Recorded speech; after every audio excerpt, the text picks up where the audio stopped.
హల్లెలూయా. దేవుని పరిశుద్ధ నామానికి మహిమ కలుగును గాక. ఈరోజు మనం ధ్యానం చేయబోతున్న అంశము భయపడుట నుండి భయపెట్టే వరకు. మీరు వింటున్న ఈ అంశం నిజం. సమస్యలను చూసి, శ్రమలను చూసి, శత్రువుని చూసి నువ్వు భయపడుతున్నావా? ఒకవేళ ఆ స్థితిలో నీవు ఉంటే, ప్రభువా నాకు భయం ఉన్నది, నాలో భయం ఉన్నది ప్రభువా అని ఆయన సన్నిధానంకి వస్తే, భయపడుతున్న నీ స్థితి నుండి ఏదైతే నిన్ను భయపెడుతుందో తిరిగి దాన్ని భయపెట్టే స్థితికి దేవుడు తీసుకెళ్ళగల సమర్థుడు. నమ్ముతున్నావా? ఎలా ఆ కార్యం జరుగుతుంది, ఎలా చేయగలం, ఎలా భయం నుంచి విడుదల పొందుకోగలము అని వాక్యములు చూడగలిగితే 2వ దినవృత్తాంతుల గ్రంథము 20వ అధ్యాయంలో ఒక అద్భుతమైన సంఘటన మనం చూస్తున్నాం. అక్కడ యెహోషాపాతు జీవితంలో ఒక కార్యము ఏమైందనగా, ఈ యొక్క 2వ దినవృత్తాంతుల గ్రంథము 20వ అధ్యాయంలో ఏం జరిగింది అంటే, శత్రువులు తన మీదకి దాడి చేస్తూ ఉన్నారు. ఆ సమయంలో ఎప్పుడైతే ఆ వార్త విన్నాడో, శత్రువులు మా మీదకి వస్తున్నారు అన్నప్పుడు, ఆ శత్రు సైన్యాన్ని ఎదుర్కొనుటకు యెహోషాపాతు దగ్గర అంత సైన్యము లేదు, అంత బలము లేదు. ఎవరా శత్రువులు అంటే, అమ్మోనీయులు, మోయాబీలు, మోయోనీయులు, అంటే ఆ కొందరు దండెత్తి యెహోషాపాతు మీదకి వచ్చినట్టుగా వాక్యంలో మనం చూస్తూ ఉన్నాం. వీరందరూ వచ్చినప్పుడు వారిని ఎదుర్కోలేక యెహోషాపాతు ఒక ఉపవాస దినమును ప్రకటించాడు. 3వ వచనాన్ని గమనిస్తే, అందుకు యెహోషాపాతు భయపడి యెహోవా యొద్ద విచారించుటకు మనసు నిలుపుకొని యూదా అంతటా ఉపవాస దినము ఆచరింపవలనని చాటింపగా అనే వాక్యాన్ని మనం చూస్తున్నాం. యెహోషాపాతు 20వ అధ్యాయము 3వ వచనంలో భయపడ్డాడు. శత్రువుని చూసి భయపడ్డాడు. భయపడి చేతులు ఎత్తలేదు, కానీ ఆ భయములో దేవుని దగ్గరికి వచ్చాడు. దేవుని దగ్గర ఉపవాసం ఉండి ఆయన ప్రార్థన చేస్తూ ఉన్నాడు. దేవుని దగ్గర విన్నవించుకుంటున్నాడు, ప్రభువా నీవు ఎన్ని అద్భుత కార్యాలు జరిగించావు, ఐగుప్తు నుంచి ప్రభువాని విడిపించింది నీవే, శత్రువుల నుంచి ప్రభువా జయించింది నీవే. అయితే ఈ సమయంలో మరి ఏం చేయాలి అని ప్రార్థన చేస్తూ ఉన్నాడు. 12వ వచనాన్ని గమనిస్తే, మా దేవా నీవు వారికి తీర్పు తీర్చవా, మా మీదికి వచ్చి గొప్ప సైన్యముతో యుద్ధము చేయుటకు మాకు శక్తి చాలదు, ఏమి చేయుటకును మాకు తోచదు, నీవే మాకు దిక్కు అని ప్రార్థన చేశాడు. చాలా ఓపెన్గా ఆయన ఒప్పుకుంటున్నాడు, నా దగ్గర ఆ శక్తి లేదు, ఇప్పుడు ఏం చేయాలో నాకు అర్థం కావట్లేదు. ఈయన 10 మంది కూర్చోనో, లేకపోతే ఆ రాజ్యంలో పెద్దలను అక్కడ కూర్చోబెట్టి ఏంటి మన పరిస్థితి ఇలా అయిపోయింది అని ఆయన అక్కడ వాళ్ళతో మాట్లాడలేడు. ఈయన దేవునితో అంటున్నాడు, ప్రభువా ఇప్పుడు నాకు శక్తి లేదంతా, ఏం చేయాలో అర్థం కావట్లేదు అని ప్రార్థన చేసినప్పుడు, దేవుడు అక్కడున్న యెహజీయేలు అనే ఒక వ్యక్తి ద్వారా, ఆ ప్రవక్త ద్వారా దేవుడు ఒక అద్భుతమైన విషయాన్ని మాట్లాడాడు. ఏమనంటే 15వ వచనాన్ని గమనిస్తే, యూదా వారలారా, యెరూషలేము కాపురస్తులారా, యెహోషాపాతు రాజా మీరందరూ ఆలకించుడి. యెహోవా సెలవిచ్చినదేమనగా, ఈ గొప్ప సైన్యమునకు మీరు భయపడకుడి, జడియకుడి, ఈ యుద్ధము మీరు కాదు దేవుడే జరిగించును. అంత అద్భుతమైన మాట దేవుడు చెప్పాడండి. 17వ వచనాన్ని గమనిస్తే, ఈ యుద్ధములో మీరు పోట్లాడవలసిన నిమిత్తము లేదు అని చెప్తున్నాడు. మరి యుద్ధంలో మనం పోట్లాడకుండా ఏం చేయాలి? చూస్తే దేవుడు అంటే మన విశ్వాస జీవితము అనేది యుద్ధ భూమే. మనం యుద్ధం చేస్తూనే ఉండాలి. కానీ వాక్యం ఏముంటుంది, యుద్ధం చేసేది మీరు కాదు. మీరు తర్వాత మన మోషే జీవితాలను గమనిస్తే, ఇశ్రాయేల్ తన మాట మీరు ఊరక నిలిచిండి దేవుని చేసే కార్యాన్ని చూడండి. మరి ఏం చేయాలి?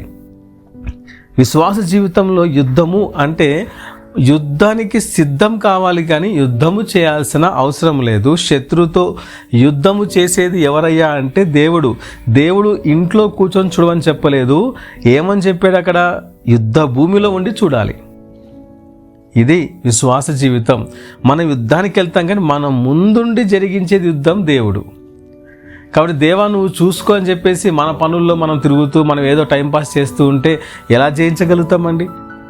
యుద్ధానికి సిద్ధం కావాలి, యుద్ధ భూమిలో అడుగు పెట్టాలి. విశ్వాసముతో దేవుడు చేసే కార్యాన్ని అక్కడ చూడాలి.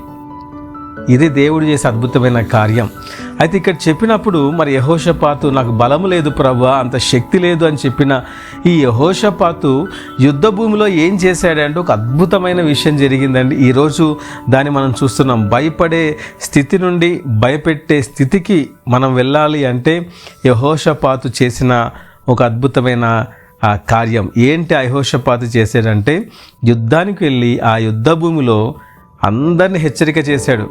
సిద్ధంగా ఉండండి, దేవుని ప్రవక్తలు నమ్మండి, మీరు ఆయన మాటలు నమ్మండి, దేవుడు ఖచ్చితంగా కార్యం చేస్తాడని చెప్పి 21వ వచనాన్ని గమనిస్తే 2వ దినవృత్తాంతం గ్రంథము 20వ అధ్యాయము 21వ వచనంలో, మరియు అతడు జనులను హెచ్చరిక చేసిన తర్వాత యెహోవాను స్తుతించుటకును గాయకులను ఏర్పరచి వారు పరిశుద్ధాలంకారాలు ధరించి సైన్యం ముందర నడుచుచు యెహోవా కృప నిరంతరం ఉండును, ఆయనను స్తుతించుడి అని స్తోత్రము చేయుటకు వారిని నియమించెను.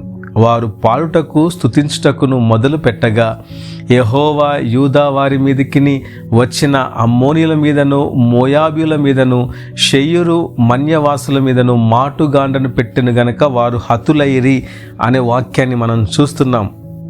వీరు యుద్ధానికి సిద్ధమై వెళ్ళి యుద్ధ భూమిలో చేసింది ఏంటయ్యా అంటే స్తోత్రం చేస్తూ ఉన్నారు. యెహోవా కృప నిరంతరం ఉండునుగాక, దేవుని కృప నిరంతరం ఉండునుగాక, దేవుని కృప నిరంతరం ఉండునుగాక అని స్తోత్రం చేస్తూ ఉంటే జరిగిన అద్భుతమైన కార్యం ఏంటో తెలుసా? అక్కడ చాలా క్లియర్గా వాక్యం రాయబడింది. యెహోవా యూదా వారి మీదకి వచ్చిన అమ్మోనీయుల మీదను మోయాబీల మీదను షెయ్యూరు మన్యవాసుల మీదను మాటుగాండ్రను పెట్టెను. యెహోవా మాటుగాండ్రను పెట్టెను అనగా రాయబడి ఉంది. ఇక్కడ 2 అర్థాలు మనం ఉన్నాయి. ఒకటి, దేవుడు అక్కడ మాటుగాండ్రను పెట్టినట్టుగా వాక్యంలో ఉంది. ఒకటి, ఈ యొక్క శత్రువులు, ఈ మోయాబీలు, అమ్మోనీయులు, మొయోనీయులు వీళ్ళు ఏం చేశారయ్యా అంటే, ఒకవేళ ఇంకొక అర్థం ఏంటంటే వారే అక్కడ మాటుగాండ్రని పెట్టారు అనుకుందాం. యుద్ధం జరుగుతూ ఉన్నప్పుడు దేవుడు అక్కడ కొంచెం గలిబిలిని క్రియేట్ చేసినప్పుడు వాళ్ళు పెట్టిన మాటుగాండ్రే కన్ఫ్యూజ్ అయిపోయి వాళ్ళనే చంపేసుకున్నారు అనుకోవచ్చు. రెండవది, నిజముగా దేవుడే అక్కడ మాటుగాండ్రని పెట్టాడు, తన దూతలను పెట్టాడు. చాలా సందర్భాలు చూసాం, దేవుడు దూతలను పంపించి యుద్ధానికి పంపించి విజయాన్ని ఇచ్చినట్టుగా దూతలు యుద్ధం చేసినట్టు చూసాం మనం. ఆయన దూతలనే పెట్టి ఉండొచ్చు అక్కడ.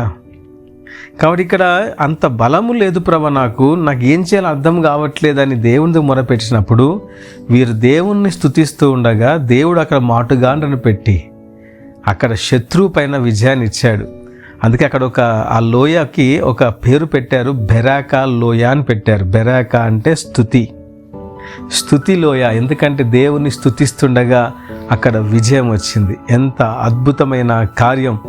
ఇక్కడ మనం వాక్యాన్ని చూస్తే 28-29 వచనాలు గమనిస్తే, వారు యెరూషలేములో ఉన్న యెహోవా మందిరమునకు స్వరమండలములను సితారాలను వాయించుచు బూరలు ఊదుచూ వచ్చిరి.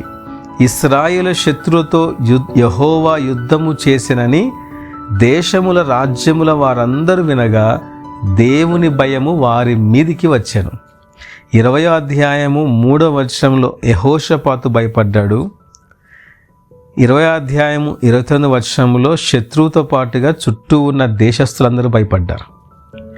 భయపడ్డ స్థితి నుండి భయపెట్టే స్థితికి వచ్చాడు యెహోషాపాతు, కేవలము దేవుణ్ణి స్తుతించటం వలన. ఇది అద్భుతమైన కార్యం. సౌలు దావీదును చంపటానికి సైనికులను ఇంటికి పంపించినప్పుడు 59వ కీర్తనలో ఉంటుంది. ఆ పైన చిన్న అక్షరంతో రాసి ఉంటుంది, బయట శత్రువులు, సౌలు మనుషులు, సైనికులు తిరుగుతున్నారు దావీదును పట్టుకోవటానికి. లోపల మీకాలు తనని ఆ గోడగుండగా ఆయన దింపి తప్పించుకొని పారిపోని పంపిస్తుంది. ఈ సందర్భంలో బయట సౌలు సైనికులు తిరుగుతూ ఉన్నప్పుడు లోపల దావీదు కూర్చొని ఎడవలేదు. లోపల దావీదు కూర్చొని నిరుత్సాహపడుతూ నా పరిస్థితి ఇలా అయిపోయింది ఏంటి, దేవుని నమ్ముకుంటే ఇంతేనా జరిగేది అని అనలేదు. 59వ కీర్తన ఆ సిచ్యువేషన్లో రాశాడు.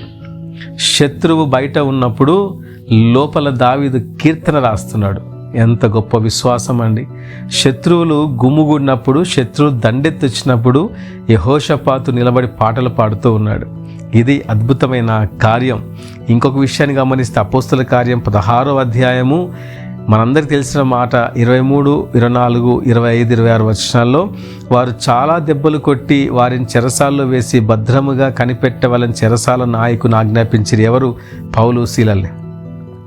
అతడు అటు ఆజ్ఞ పొంది వారిని లోపల చెరసాల త్రోసి వారి కాళ్ళకు బొండ వేసి బిగించెను. అయితే మధ్యరాత్రి వేళ పౌలును శీలయు దేవునికి ప్రార్థించుచు కీర్తనలు పాడుచుండిరి, ఖైదీలు వినుచుండిరి. అప్పుడు అకస్మాత్తుగా మామూలు భూకంపం కాదు, మహా భూకంపము కలిగెను, చెరసాల పునాదులు అదిరేను అని వాక్యాన్ని మనం చూస్తున్నాం. చెరసాల పునాదులు అదిరే అంట. ఆ చెరసాల డోర్స్ అన్నీ కూడా ఓపెన్ అయిపోయాయంట. మహా భూకంపము కలిగేను అని మనం చూస్తున్నాం. క్లియర్గా వాక్యం మహా భూకంపము. అక్కడ టర్కీలో భూకంపం వస్తే కొన్ని వేల మంది చనిపోయారు. భూకంపాలు వచ్చిన ప్రతి చోట అనేక మంది చనిపెట్టి మనం చూస్తున్నాం. కానీ బైబిల్లో దేవుణ్ణి స్తుతిస్తుండగా వచ్చిన భూకంపం చూస్తే చచ్చిపోవటం కాదు, చచ్చిన మనుషులు బతికారు యేసు నామములో. ఇది దేవుడు చేసిన అద్భుతమైన కార్యం. అక్కడ మామూలుగా లోకంలో భూకంపం మనుషులను చంపుతుంటే ప్రార్థిస్తుండగా స్తుతిస్తుండగా భూమి అదిరిని చూశారు, భూకంపం వచ్చింది చూశారు. ఇది మనుషులను చంపలేదు, చచ్చిన మనుషుల్ని రక్షణలోకి నడిపించింది. ఆనాడు పౌలు, శీలలు ప్రార్థన చేస్తుండగా స్తుతిస్తుండగా భూకంపం వస్తే అక్కడ ఏం జరిగింది అంటే ఆ చెరసాల ఒక అధిపతి, ఆ చెరసాలను భద్రంగా కాపాడే ఆ కావలివారు అక్కడ రక్షణ పొందినట్టుగా మనం చూస్తూ ఉన్నాం. ఎంత గొప్ప కార్యము! అపోస్తుల కార్యం 4వ అధ్యాయం 31వ వచనాన్ని గమనిస్తే వారు ప్రార్థన చేయగానే వారి కూడి ఉన్న చోటు కంపించెను అనుంది. అపోస్తుల్ని బెదిరించారు. పౌలును, పేతురును, యోహాను, యాకోబును వాళ్ళని బెదిరించి ఈ నామమును బట్టి మీరు ఇంకెక్కడను బోధించకూడదు అని, యేసు నామమును బట్టి మీరు బోధించకూడదని వాళ్ళు బెదిరించి కొట్టి పంపించినప్పుడు వాళ్ళు ప్రార్థన చేసి, ప్రభువా ఈ విధంగా మమ్మల్ని బెదిరిస్తున్నారు ప్రభువా అని ప్రార్థన చేసినప్పుడు నీ వాక్యం ధైర్యంతో ప్రకటించుటకు మమ్మల్ని బలపరచు అన్నప్పుడు ఆ అపోస్తల కార్యం 4వ అధ్యాయం 31వ వచనం వారు ప్రార్థన చేయగానే వారి కూడిన చోటు కంపించెను అనే మాటను మనం చూస్తున్నాం. ఆ కంపించినప్పుడు చచ్చిపోలేదు కానీ వారందరూ పరిశుద్ధాత్మతో నింపబడ్డారంట. ఎంత గొప్ప కార్యము! ఇది దేవుడు చేసే కార్యం. నీవు భయపడుతూ ఉండొచ్చు. సమస్యలను చూసి భయపడుతున్నావా? శత్రువుని చూసి భయపడుతున్నావా? నీ ముందున్న ప్రతి ఒక్క శ్రమలను చూసి భయపడుతున్నావా? భయపడుతుంటే ఎందుకు ఈ బాధ, ఎందుకు ఇన్న కష్టాలు నాకే వస్తున్నాయి, నేనేం తప్పు చేశాను, ఎవరికి అన్యాయం చేశాను, ప్రభువా నేను ఎప్పుడు మోసం చేయలేదు, నన్ను ఎందుకు శ్రమ పెడుతున్నావు? ఈ ప్రశ్నలు వేయద్దు. యెహోషాపాతు వలె, దావీదు వలె, అపోస్తుల వలె, పౌలు వలె ప్రార్థన చేయి. స్తుతి చెల్లించి దేవునికి కీర్తనలు పాడు. ఆ శ్రమలో కూర్చొని ఆ భయములో దేవుని దగ్గర కీర్తనలు పాడు. నీ నోట ప్రభువా యెహోవా కృప నిరంతరముండును గాక. నా గానము ఆయనే, నా కోట ఆయనే, నా దుర్గము ఆయనే, నా ఆశ్రయ దుర్గము ఆయనే. శత్రువుంచి విడిపించేది నీవే ప్రభువా. ఈ సమయంలో నీవు తప్ప ఎవరు కార్యం చేయగలడు? పాటలు పాడు, దేవుణ్ణి స్తుతించు. అప్పుడు దేవుడు శత్రువుకి బుద్ధి చెబుతాడు. దేవుడు దేనికైతే నువ్వు చూసి భయపడుతున్నావో, దేని చూసి భయపడుతున్నావో దాన్ని భయపెట్టే స్థితికి దేవుడిని తీసుకొస్తాడు. ఇటువంటి అద్భుత కార్యము నీ జీవితంలో జరగాలి, నీవు చూడాలి అంటే నీ నోరు తెరువు. విమర్శిస్తానికి, నిందిస్తానికి, ప్రశ్నిస్తానికి కాదు, స్తుతిస్తానికి నీ నోరు తెరువు. భయములో దేవుని స్తుతించు, భయములో దేవునికి ప్రార్థించు.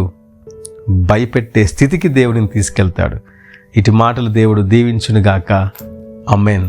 ప్రార్థన చేసుకుందాం. పరిశుద్ధుల ప్రభ నీకు వందనాలు, స్తోత్రాలు చెల్లిస్తున్నాం. ఈ పరిశుద్ధ దినం ప్రభ మీరు ఇచ్చిన వాక్యాన్ని బట్టి వందనాలు. ఎందరైతే ప్రభ శ్రమలు భయపడుతున్నారు, అయ్యా ఈ యొక్క సమస్యను భయపడుతున్నారు, శత్రువుకు భయపడుతున్నారు, యెహోషాపాతు వలె, దావీదు వలె, అపోస్తుల వలె, పౌలు వలె నోరు మూసుకోక ప్రభు, లేకపోతే నేను ప్రశ్నించేవారిగా ఉండక వాళ్ళ వరే ప్రభా నేను స్తుతించేవారిగా ఉంట కృప చూపించండి. ధైర్యంతో నింపండి. విజయమును కళ్ళారా చూసిన కృప చూపించండి. శత్రువుని ప్రభా నువ్వు ఓడించటం ప్రభా కళ్ళతో చూడాలి. అటు ధైర్యంతో నింపండి అయ్యా ప్రభా, నీ యొక్క శక్తితో నింపండి. ఈ వాక్యం విన్న ప్రతి ఒక్కరిని మీరు బలపరచండి, ధైర్యపరచండి, మండించండి, ఉజ్జీవింపచేయండి. నీ పరలోకం సంతోషం, సమాధానంతో నింపని ప్రార్థన చేస్తున్నాం. విన్న వాక్య హృదయలు ఫలింపచేయమని యేసు నామమున ప్రార్థిస్తున్నాం తండ్రి. ఆమేన్.